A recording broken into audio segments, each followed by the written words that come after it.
Hello guys, स्वागत है। Release हुई हॉरर मूवी वेपन्स का ब्रेकडाउन, जिसके राइटर डायरेक्टर हैं जैक क्रैगर, जिन्होंने इससे पहले बारबेरियन बनाई थी और कंपेनियन प्रोड्यूस की थी। इनकी मूवीज कुछ अलग तरह से अनफोल्ड होती हैं, ये हम सब जानते हैं, और ये मूवी भी कुछ उसी तरीके से अलग है, इसलिए बहुत ज़्यादा हाइप में है। आप इसे थिएटर्स में देख सकते हो, फिर डिटेल में समझने के लिए ये वीडियो देख लेना। ये मूवी कैसे बनी, क्या इसकी खासियत है, वो सब मैं आपको बताऊंगा इस मूवी से जुड़े ढेर सारे इंटरेस्टिंग फैक्ट्स के साथ। वीडियो एकदम डिटेल्ड होने वाली है, इसलिए एंड तक बने रहना, भविष्यवाणी भी दिखाऊंगा। तो चलिए अब ज्यादा देर ना करते हुए जल्दी से ब्रेकडाउन स्टार्ट करते हैं। बेस्ड है पेंसिल्वेनिया के टाउन मेब्रुक में। एक बच्ची हमें नरेट करके 2 साल पहले टाउन में घटित एक सच्ची घटना बता रही है, जिसका अखबारों में कोई जिक्र नहीं हुआ क्योंकि पुलिस उसे सॉल्व करने में नाकाम रही थी। हुआ ये था कि एक रात 2:17 पे 17 बच्चे अपने घरों से निकले और अजीब तरह से हाथों को फैलाकर भागते हुए अंधेरे में कहीं खो गए। उसके बाद वो बच्चे कभी लौट कर वापस नहीं आए।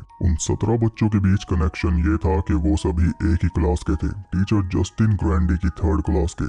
अगली सुबह जब जस्टिन अपनी क्लास में पहुंची तो पूरी क्लास खाली पड़ी थी। सिर्फ एक बच्चा बैठा था जिसका नाम है एलेक्स लिली। 18 बच्चों की क्लास में से 17 बच्चे गायब थे और सबके सब एक ही टाइम पे घर से निकल के भागे थे, पर गए कहाँ ये किसी को नहीं पता। सब 2:17 पे ही भागे थे, ये पता चला घरों में लगे अलार्म्स और सीसीटीवी कैमरास से। कैमरास ने बच्चों को भागते हुए कैप्चर किया, लेकिन एक पॉइंट के बाद वो कहाँ गायब हो गए ये पता नहीं चल पाया। 1 महीने तक पुलिस ने पूरी छानबीन की, जिस बीच स्कूल बंद रखा गया।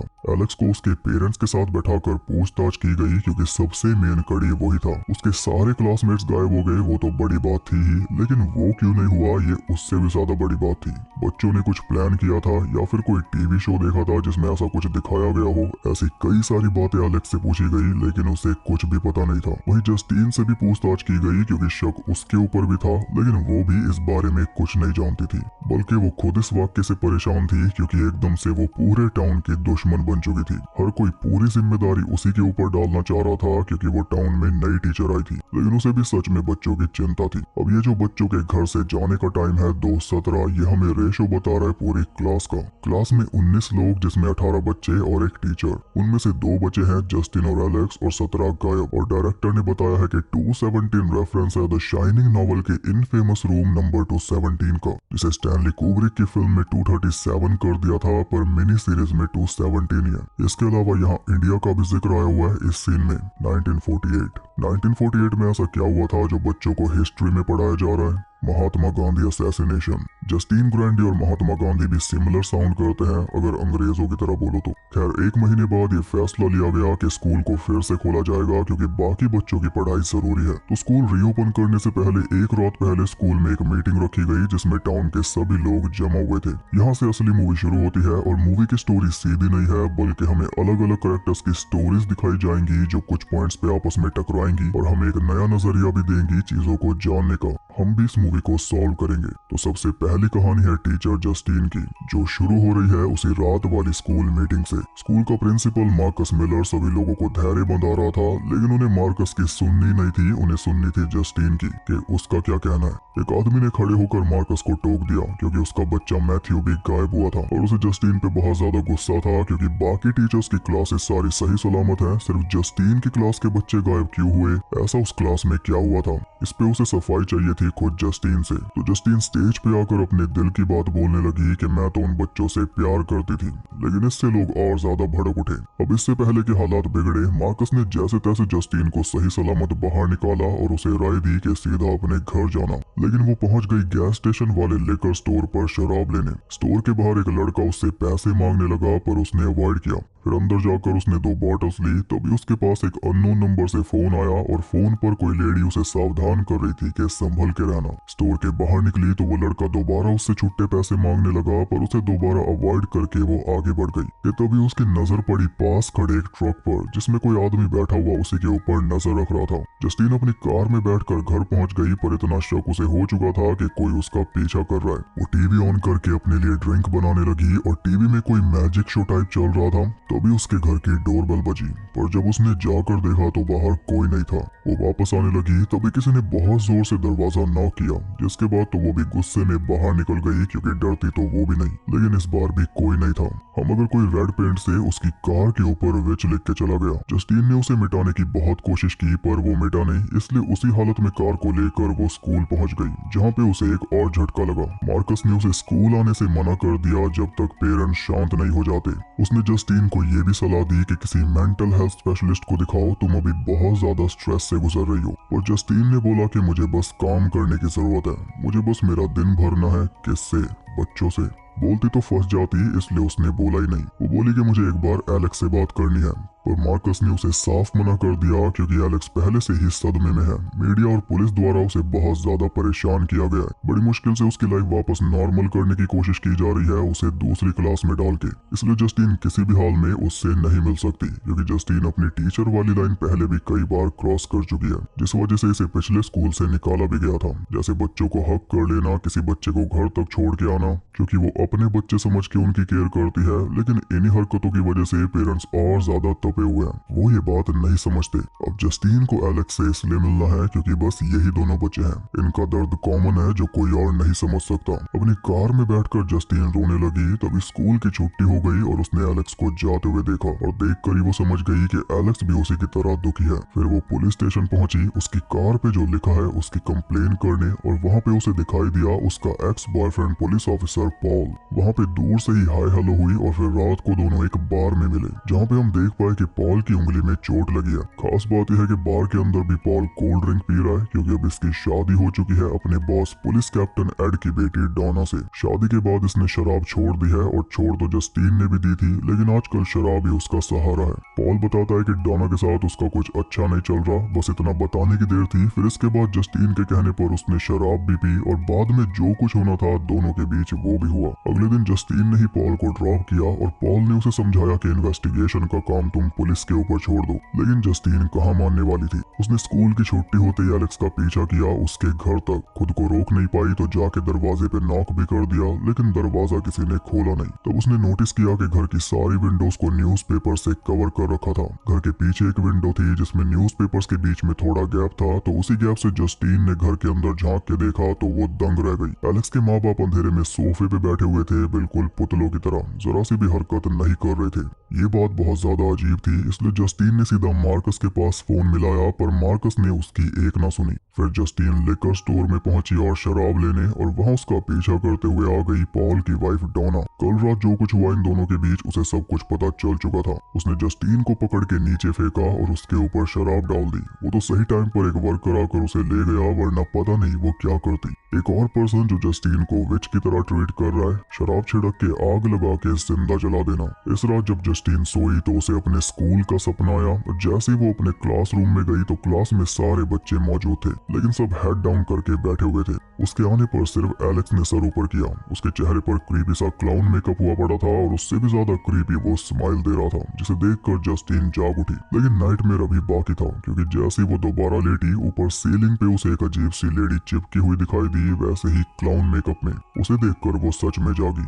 अगले दिन उसने एलेक्स को रास्ते में ही रोक लिया उससे सवाल जवाब करने के लिए, और एलेक्स उसे अवॉइड करके चला गया, गुस्से में ये बोलकर कि मेरा पीछा मत करो। लेकिन आदत से मजबूर जस्टिन दोबारा उसके दरवाजे पर पहुंच गई। इस बार भी कोई रिस्पांस नहीं मिला, पर इस बार वो वापस नहीं गई, बल्कि कार में बैठ के वेट करने लगी शराब पीते हुए। जिसके चलते हुआ ये कि रात होते होते वो गहरी नींद में सो गई, और उसके सो जाने के बाद एलेक्स के घर का दरवाजा खुला और अंदर से एलेक्स की मां निकली हाथ में कैंची लेकर। अजीब बात यह है कि वो बहुत ही क्रीपी वे में चल रही थी, जैसे कोई पपेट हो। ऐसे ब्रेक डांस करते हुए वो जस्टिन के एकदम पास आके खड़ी हो गई। जैसा उसका पोस्चर है उससे यही डर बना हुआ है कि वो कैंची जस्टिन के मुंह पे मारेगी, लेकिन ऐसा हुआ नहीं। वो चुपचाप आकर कार में बैठी और कैंची से जस्टिन के थोड़े से बाल काट कर ले गई। ये थी जस्टिन की स्टोरी। अब अगली स्टोरी है आर्चर की। आर्चर भी उन्हीं पेरेंट्स में से एक है जिनका बच्चा गायब हुआ है। जब से आर्चर का बेटा गया है तब से इसकी दुनिया बिखर गई है। इसका ध्यान और किसी चीज पे लगता ही नहीं। ये अपने बेटे को इतना याद करता है कि उसी के बेडरूम में सोता है, उसकी बैटमैन वाली चादर ओढ़कर। अपनी वाइफ से भी कट चुका है। सारा टाइम या तो अपने बेटे के रूम में रहता है या फिर उस रात की फुटेज देखता रहता है जब इसका बेटा घर से गया था। वैसे ही एक बिल्डर है और आज फाइनली साइट पर पहुंचा तो पता चला कि काम में काफी गड़बड़ हो रही है, क्योंकि आर्चर ने गलत सलत चीजें ऑर्डर कर दिया। जैसे कि पेंट कोई और चाहिए था, पर इसने ऑर्डर कर दिया रेड पेंट। दिमाग इसका किसी भी काम में नहीं लग रहा। पेंट के डब्बे उसने ट्रक में डाले वापस करने के लिए, लेकिन पहले गया पुलिस स्टेशन थोड़ी जानकारी जमा करने। वहाँ पे उसने पुलिस कैप्टन एड से बात की, जो कि डोना का बाप है और पॉल का ससुर है, लेकिन बात से उसके हाथ कुछ भी नहीं लगा। पुलिस के ऊपर से उसका भरोसा पहले उठ चुका था, पर आज उसने ठान लिया कि वो खुद इन्वेस्टिगेशन करेगा, वरना उसका बच्चा कभी नहीं मिल पाएगा। और सबसे ज्यादा शक उसे जस्टीन के ऊपर है। रात को वो स्कूल मीटिंग में पहुंचा और यहाँ पे हमें पता चलता है कि आर्चर ही वो आदमी है जिसने खड़े होकर प्रिंसिपल मार्कस को टोका था। यही मैथ्यू का बाप है।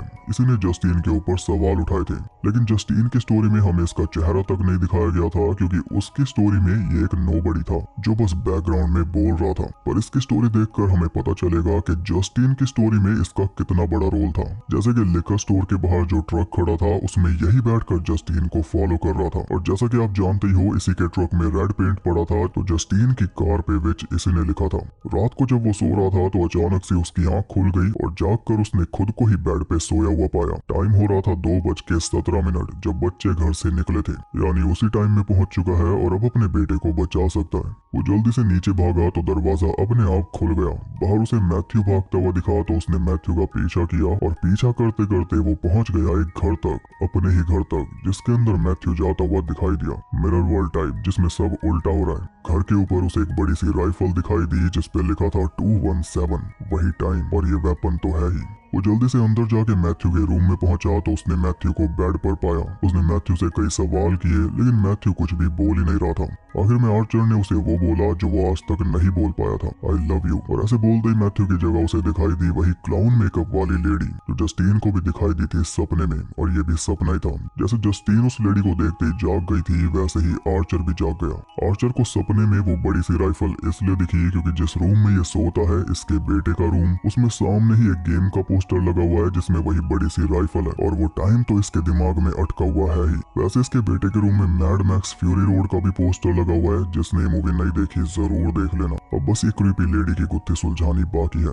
सुबह होते ही आर्चर अपनी इन्वेस्टिगेशन पर लग गया। उसने टाउन का मैप लिया और जिस दिशा में मैथ्यू भागा था, उसी दिशा में मैप के ऊपर एक सीधी लाइन खींच दी अपने घर से लेकर। पर यह सिर्फ आधा ही पार्ट था। अब उसे एक और गायब हुए बच्चे की दिशा पता करनी थी, ताकि उसकी भी लाइन मैप पे खींच सके। फिर पता चलेगा कि आखिर दोनों लाइन आपस में कहां पर मिलती हैं, यानी दोनों बच्चे मिले कहां पर होंगे। इतना दिमाग वो इसलिए लगा पाया क्योंकि पहले आर्मी में था। खैर ये पता लगाने वो पहुंचा गायब हुई बच्ची बेली के घर, लेकिन उसकी मां ने आर्चर को अंदर आने ही नहीं दिया। इनके घर का नंबर है 1948, जो हमने अभी इंडिया के पास लिखा हुआ देखा था। तब वो ट्रक में बैठकर वेट करने लगा बेली के डैड के आने का, क्योंकि डैड को वो किसी तरह फोर्स कर लेगा। और जब डैड आए तो हमें भी झटका लगा, क्योंकि डैड है हमारे जस्टिन लॉन्ग। इस भाई ने बारबेरियन में भी ऐसी सरप्राइज एंट्री ली थी। यहाँ तक कि जो माँ है सारा पैक्सटन बारबेरियन में वो भी थी। खैर बाप ने आर्चर की कैमरा फुटेज दिखा दी, जिससे दिशा का पता लगाकर आर्चर ने मैप पे लाइन खींच दी और उसे दोनों बच्चों का इंटरसेक्शन पॉइंट मिल गया, जैसे हमें मिल रहा है इनकी कहानियों में। अब आर्चर उसी एरिया में गाड़ी घुमाने लगा किसी खास जगह की तलाश में। तभी उसे जस्टिन की कार दिख गई गैस स्टेशन पे जाती हुई, इसलिए वो भी गैस स्टेशन पे जाके रुक गया जस्टिन से सवाल जवाब करने। दोनों बहसबाजी में लग चुके थे कि तभी जस्टिन देखती है कि दूर से कोई भागता हुआ आ रहा है, सेम वैसे ही जैसे सारे बच्चे भागे थे घर से।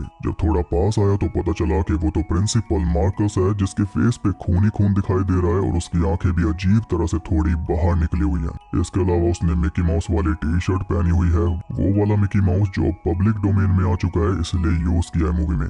Very smart. मार्कस किसी मिसाइल की तरह आकर सीधा जस्टिन के ऊपर टूट पड़ा। वो जस्टिन का गला घोट रहा था। ये देखकर आर्चर बीच में आया, लेकिन मार्कस का फोकस सिर्फ जस्टिन के ऊपर था, और फोकस भी एकदम खतरनाक था क्योंकि आंखें थोड़ी ज्यादा वाइड हुई पड़ी थी। वो बस जस्टिन के पीछे पड़ा था, पर जब आर्चर ने उसे पकड़े रखा तब वो आर्चर का भी गला घोटने लगा उसे रास्ते से हटाने के लिए। आर्चर की कहानी में अभी इतना ही था। अब आती है पॉल की कहानी।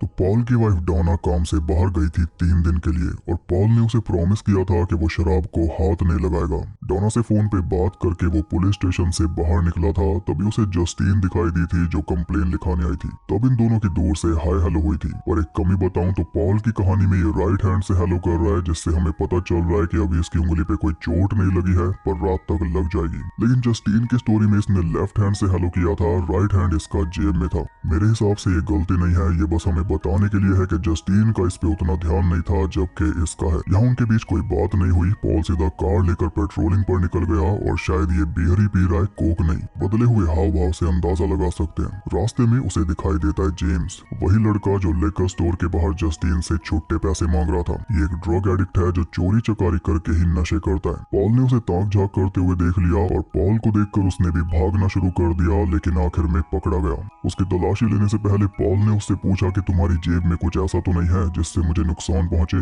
जेम्स ने बोला नहीं है, तो पॉल ने उसकी जेब में हाथ डाल दिया और डालते ही अपने आप हाथ बाहर भी निकल आया, क्योंकि उसकी जेब में सिरिंज पड़ा था जिसकी नीडल पॉल की उंगली में घुस गई। इस तरह पॉल की उंगली पे चोट लगी थी। इससे पॉल को इतना ज्यादा गुस्सा आया कि उसने जेम्स के मुंह पे मुक्का मारकर उसे बेहोश कर दिया। और बाद में उसने देखा कि ये सब उसकी कार के डैश कैम ने रिकॉर्ड कर लिया, जिससे उसकी हालत और ज्यादा खराब हो गई। अब सवाल उसकी नौकरी का था, तो जान छुड़ाने के लिए उसने जेम्स के साथ समझौता किया कि मैं तुम्हें जाने दे रहा हूँ, लेकिन तुम मुझे दोबारा दिखाई मत देना। ये बात पॉल ने जाकर अपने ससुर को बताई तो उसने भी यही बोला कि अगर उस लड़के ने कंप्लेन की तो तुम्हें भुगतना पड़ेगा, लेकिन अगर नहीं की तो सब ठीक है। ये सबसे पॉल पूरी तरह बौखलाया हुआ था कि तभी उसके पास मैसेज आया जस्टिन का। इसी के बाद ये दोनों रात में मिले थे। रात जस्टिन के घर पे बिताने के बाद जब अगली सुबह ये घर पहुंचा था तो डोना पहले से घर पे आई हुई थी। डोना को पता चल गया कि इसने रात कहाँ बिताई। उसी के चलते डोना ने जाकर जस्टिन के ऊपर शराब डाली थी। इसके बाद ससुर के साथ भी इसका रिश्ता बिगड़ गया। उससे नजरें चुराकर जब ये पुलिस स्टेशन से बाहर निकला तो बाहर से दिखाई दे गया जेम्स, जो पुलिस स्टेशन की तरफ ही आ रहा था, जबकि इनके बीच समझौता हुआ था। पॉल को लगा कि वो कंप्लेन करने आया है, इसलिए पॉल गुस्से में फिर से उसके पीछे लग गया और इस बार कैमरा उसने पहले ही बंद कर दिया। ये थी पॉल की कहानी। अब आते हैं जेम्स की कहानी पर।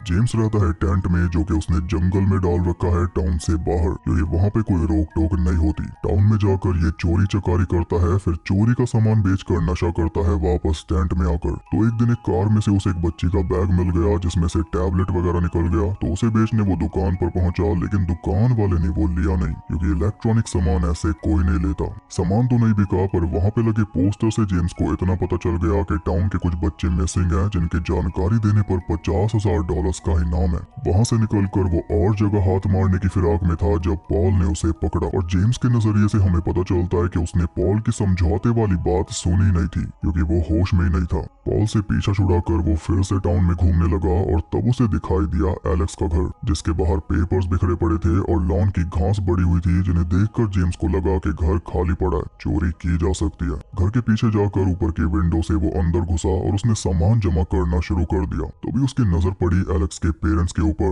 जो स्टैचू की तरह बैठे हुए थे। जेम्स एकदम उनके पास से हो आया, लेकिन वो हिले तक नहीं, इसलिए जेम्स ने अपना काम जारी रखा। ऊपर से कुछ आवाज भी आई, लेकिन जेम्स ने उसे इग्नोर किया। ऐसे चोरी करते करते वो पहुंच गया बेसमेंट तक, जहां पे उसे मिले वही गायब हुए 17 बच्चे, जो बिल्कुल एलेक्स के पेरेंट्स की तरह स्टैचू बने हुए थे। लेकिन जेम्स के आते ही वो सब एकदम से उसकी तरफ पलट गए, जिससे जेम्स की फट गई आंखें।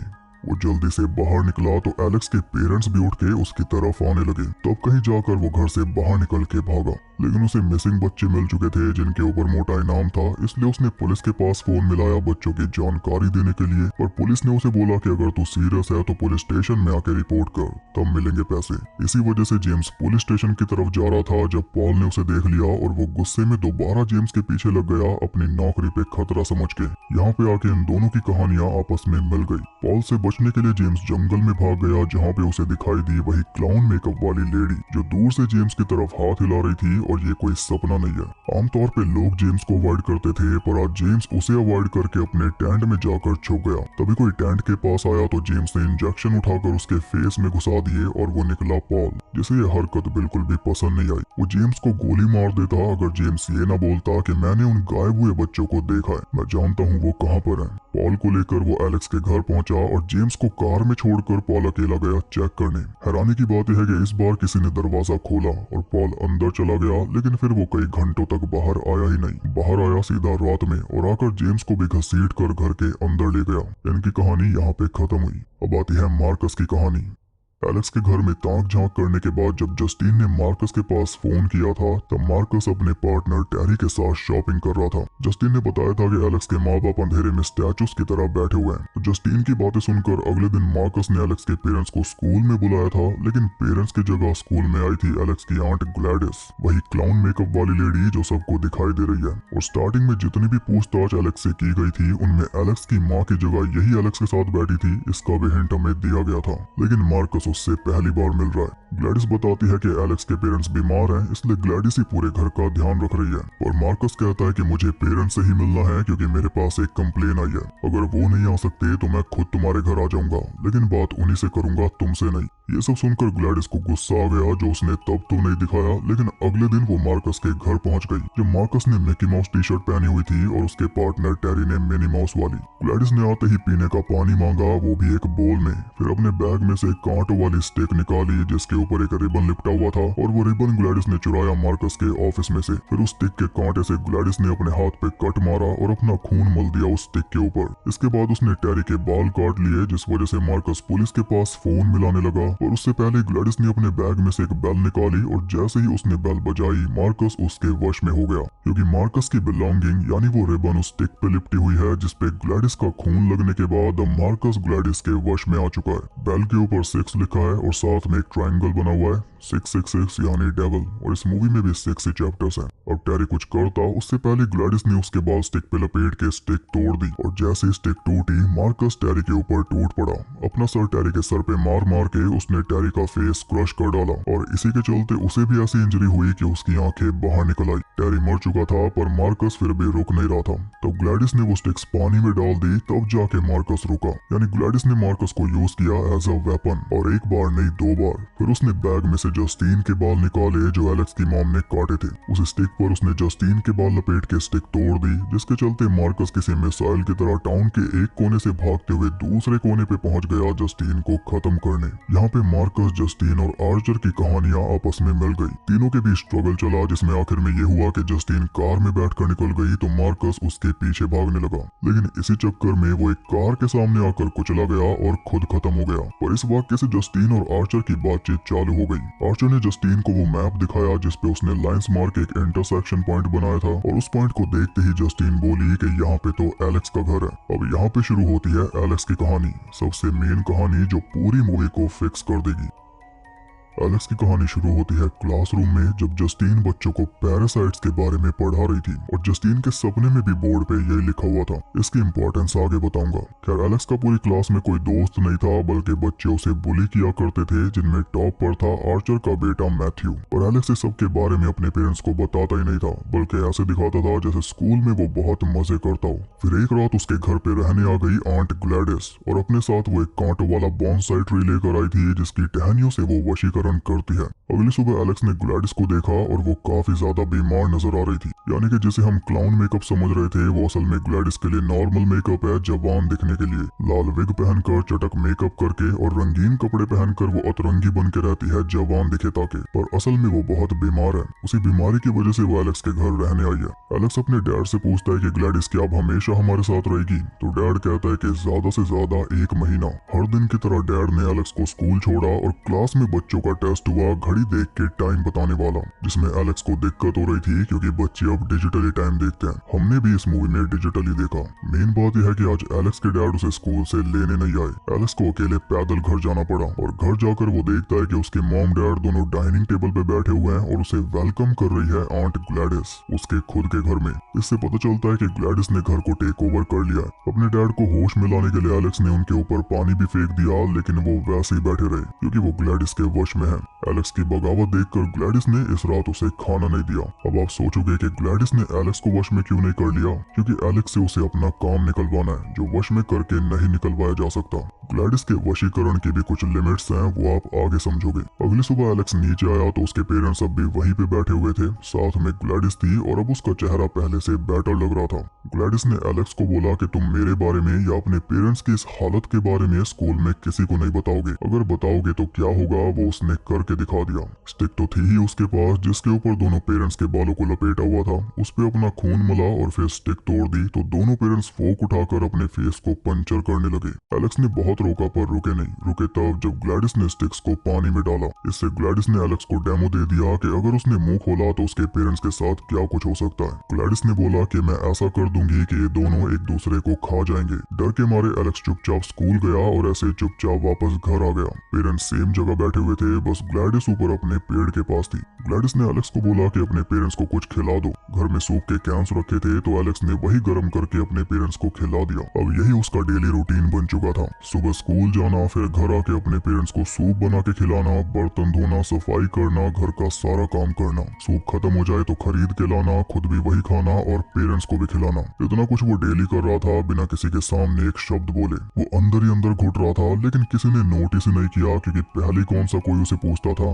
जो अब किसी को फर्क पड़ता। एक रात अचानक उसकी आंख खुल गई क्योंकि ग्लैडिस अपने रूम में तड़प रही थी और उसका चेहरा फिर से ओल्ड दिखाई दे रहा था। वो एलेक्स को बताती है कि मैं काफी लंबे टाइम से बीमार हूँ। मैंने सोचा था कि तुम्हारे मॉम डैड मुझे ठीक कर देंगे, लेकिन अब मुझे तुम्हारी मदद चाहिए। तुम अपने हर एक क्लासमेट की कोई ना कोई चीज उठा कर ले आना, उससे मैं ठीक हो जाऊंगी और जब ठीक हो जाऊंगी तो वापस चली जाऊंगी। बस इतना सुनकर एलेक्स राजी हो गया क्योंकि फिर उसके माँ बाप ठीक हो जाएंगे, ऐसा उसे लग रहा था। अब यहाँ पे हम समझे कि एलेक्स के पेरेंट्स स्टैचू बनकर इसलिए बैठे हैं क्योंकि ग्लैडिस अपने वशीकरण का यूज करके उनकी लाइफ फोर्स खा रही है, खुद को जवान रखने के लिए। उनकी एनर्जी पे फीड कर रही है, लेकिन वो ऑलरेडी इतनी ज्यादा एज के हैं, इसलिए ग्लैडिस को उतनी एनर्जी नहीं मिल पा रही। इसी वजह से अब ये बच्चों पे वशीकरण करके उनकी लाइफ फोर्स खींचेगी, जिससे ज्यादा बेहतर रिजल्ट्स मिलेंगे। एलेक्स को इसलिए वश में नहीं किया था क्योंकि अगर एलेक्स डेली स्कूल जाता रहेगा तो किसी को शक नहीं होगा कि घर में क्या चल रहा है। ग्लैडिस आई है ये तो किसी को पता भी नहीं क्योंकि वो रात के अंधेरे में आई थी, और अब एलेक्स इसके दूसरे काम में भी काम आएगा।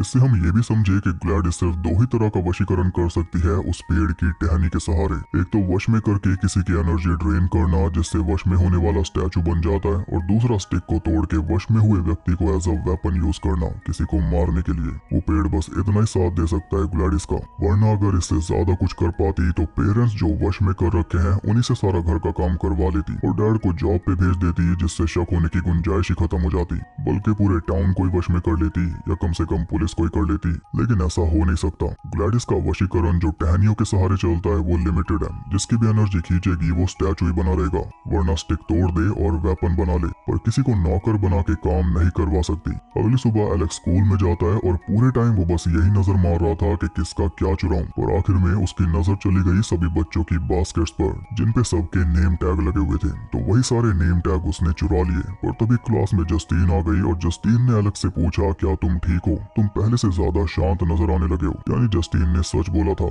कि वो इन बच्चों से प्यार करती है। जस्टीन ने उसे बोला कि तुम मुझे कुछ भी बता सकते हो, लेकिन एलेक्स ने बताया नहीं क्योंकि वो ग्लैडिस का डेमो देख चुका था। वो टेस्ट तो आपको याद ही होगा, घड़ी देख के टाइम बताने वाला। उसमें जो सबसे आखिरी घड़ी थी उसमें 2:15 हो रहे थे। बच्चे 2:17 पे गायब हुए थे, पर एलेक्स की आंख रात को 2:15 पे खुली जब ग्लैडिस ने बच्चों के ऊपर वशीकरण शुरू कर दिया था। और ये वाला वशीकरण अलग तरह से किया क्योंकि ये ज्यादा लोगों पर है और फिर उन्हें अपने पास बुलाना भी तो है। वशीकरण पूरा हुआ 2:17 पे। बस तभी सारे बच्चे अपने घरों से भागकर एलेक्स के घर में आ गए और ग्लैडिस ने उन्हें छुपा दिया बेसमेंट में। जैसे खुद रात में आई थी ताकि किसी को पता न चले, वैसे ही बच्चों को रात में बुलाया। फिर उनकी एनर्जी पे फीड करके वो थोड़ी बेहतर हो गई और उसी के चलते एलेक्स के साथ जाकर वो पूछताछ में बैठी। साथ में एलेक्स का डैड भी था, लेकिन वो बस बैठा ही था और उसे कार में बैठा के ग्लैडिस ही लेकर गई थी खुद कार ड्राइव करके, क्योंकि वो तो कुछ कर नहीं सकता। फिर जब पुलिस वाले घर की तलाशी लेने आए तब तक ग्लैडिस ने बच्चों को जंगल में भेज दिया था और घर को भी एकदम साफ सुथरा करवा दिया था एलेक्स को बोलकर। एलेक्स को लगा था कि ग्लैडिस का काम करेगा तो वो वापस चली जाएगी, लेकिन ऐसा हुआ नहीं। उल्टा एलेक्स का काम और ज्यादा बढ़ गया क्योंकि अब उसे पेरेंट्स के साथ साथ सभी बच्चों को भी सूप पिलाना पड़ता है। फिर एक दिन जब वो सूप लेके घर आया तो पॉल और जेम्स पहले से उसके घर में थे, ग्लैडिस के वश में। यहाँ पे सारी कहानियां आकर आपस में मिल चुकी हैं क्योंकि जस्टिन और आर्चर भी घर के बाहर आ चुके हैं। ग्लैडिस ने एलेक्स को बोला कि अपना सामान पैक कर लो, हम कल यहाँ से निकल जाएंगे क्योंकि अब लोग घर की तरफ आने लगे हैं। ज्यादा देर तक ये नाटक नहीं चल पाएगा। इससे आप समझे होंगे कि जो भी इन बच्चों के करीब आना चाह रहा था या जो भी इस घर के नजदीक आया, सिर्फ उसे ही ग्लैडिस दिखाई दी थी, सपने में कह लो या कैसे भी। अब ग्लैडिस एलेक्स की फैमिली को अकेला छोड़ के जाने से तो क्या रही, वो एलेक्स को भी अपने साथ ले जा रही है गुलाम बनाकर। अब पूरी जिंदगी एलेक्स को ऐसे ही काटनी होगी। ग्लैडिस ने अपने रूम के बाहर उसके पेरेंट्स को खड़ा कर रखा था गार्ड्स के तौर पर और उनके आगे नमक की लाइन खींच रखी थी। उसने एलेक्स को बोला कि लाइन क्रॉस मत करना वरना पेरेंट्स अटैक कर देंगे एज वेपन्स। जस्टिन और आर्चर बाहर वेट कर रहे थे कि तभी पॉल ने आकर जस्टिन को इशारा किया, जिसके बाद दोनों घर के अंदर चले गए। लेकिन इसी चक्कर में जस्टिन ने नमक वाली लाइन पे पैर रख दिया, जिसके बाद जेम्स और पॉल उन दोनों के ऊपर टूट पड़े। मार खाने के बाद भी वो रुक नहीं रहे थे, उनके टारगेट फिक्स थे, जेम्स का आर्चर और पॉल का जस्टिन। दोनों को खत्म करके ही वो दम लेते, पर सही टाइम पे जस्टिन ने पॉल की गन निकाली और उसे गोली मार दी, जिससे कुछ हुआ नहीं तो उसने सर में गोली मारी, तब जाके पॉल मरा। फिर जस्टिन ने जाकर जेम्स के भी सर में गोली मार दी, जिसके बाद आर्चर पहुंच गया बेसमेंट में अपने बेटे को ढूंढने, पर वहां पे उसे मिल गई ग्लैडिस, जिसने उसी के ऊपर वशीकरण करके उसे जस्टिन के पीछे लगा दिया। और अब आप देख सकते हो इसके बालों की ग्रोथ भी काफी अच्छी हो रही है। इसी बीच ऊपर एलेक्स ने भी लाइन क्रॉस कर दी थी, जिस वजह से उसके पेरेंट्स उसके पीछे लग चुके थे, लेकिन एलेक्स ने सब कुछ सोच समझ के किया था। पेरेंट्स को चकमा देकर वो ग्लैडिस के रूम में पहुंच गया और वहां से पेड़ की टहनी और ग्लैडिस की विग लेकर वो बाथरूम में बंद हो गया, जहाँ पे उसने टहनी पर अपना खून लगाया और विग में से ग्लैडिस के असली बाल निकालकर टहनी पे लपेटे और डेमो के अनुसार स्टिक को तोड़ दिया, जिसके बाद सारे बच्चे ग्लैडिस के पीछे लग गए एज वेपन्स, क्योंकि वही सब वशीकरण में स्टैचू बन के खड़े थे। आर्चर भी अपने टास्क में लगा हुआ था और एलेक्स के पेरेंट्स भी, तो कमांड उन्होंने ली। जैसे वो भागते हुए घरों को पार करके ग्लैडिस के पास आए थे, वैसे ही अब ग्लैडिस भाग रही है और वो घरों को पार करके उसके पीछे भाग रहे हैं उसे खत्म करने के लिए। ग्लैडिस ने भागने की बहुत कोशिश की, लेकिन इतनी भी जवानी वापस नहीं आई थी कि बच पाए। आखिर में बच्चों ने उसे पकड़ लिया और इतनी बुरी तरह चीर फाड़ के खाया कि पूछो मत। उसने एलेक्स को बोला था ना कि ऐसा कर दूंगी कि तेरे माँ बाप एक दूसरे को खा जाएंगे। शायद वही एलेक्स के मन में रहा होगा स्टिक को तोड़ते टाइम, इसलिए बच्चे ग्लैडिस को खा गए। ग्लैडिस के मरते ही आर्चर नॉर्मल हो गया और एलेक्स के पेरेंट्स भी शांत हो गए। शांत हुए मगर फिर से पहले जैसे नहीं हुए। इसका रीजन ये है कि ग्लैडिस ने आर्चर को एज अ वेपन यूज किया था, इसलिए वो नॉर्मल हो गया, वरना अगर उसकी भी लाइफ फोर्स खींच रही होती तो वो भी नॉर्मल ना हो पाता, जैसे बच्चे भी नहीं हुए। वो अब भी उस स्टैचू वाली स्टेट में है जैसे एलेक्स के माँ बाप है। आर्चर को अपना बेटा मिल तो गया, लेकिन पहले जैसा नहीं। यहाँ पे जो नरेटर बच्ची ये कहानी बता रही थी, उसने बताया कि एलेक्स के पेरेंट्स अब किसी और की देखरेख में है, लेकिन वो आज तक ठीक नहीं हुए। सभी पेरेंट्स को उनके बच्चे वापस मिल गए और कुछ बच्चे तो थोड़ा बहुत बोलने भी लगे हैं 1-2 साल बाद, लेकिन वो पहले जैसे नहीं हो पाए, पर उम्मीद है कि हो जाएंगे। इस नरेटर बच्ची ने शुरू में एक बात बोली थी कि 17 बच्चे एक रात गायब हो गए और फिर कभी लौट कर वापस नहीं आए। ये कोई एरर नहीं है, बल्कि उसकी बात सच है। जो बच्चे गए थे वो वापस नहीं लौटे, मतलब जैसे पहले थे वैसे नहीं रहे, क्योंकि उनकी लाइफ फोर्स का एक हिस्सा ग्लैडिस खा गई। क्या पता उन्हें रिकवर होने में कितना टाइम लगे और क्या पता वो पहले जैसे कभी हो भी ना पाए। अब एलेक्स के पेरेंट्स की आधी उम्र तो पहले ही बीत गई थी, इसलिए उनका नॉर्मल होना और मुश्किल है। पर एलेक्स अब किसी और आंट के साथ रह रहा है, किसी और टाउन में, और वो आंट अच्छी है। बस इसी के साथ ही मूवी होती है खत्म।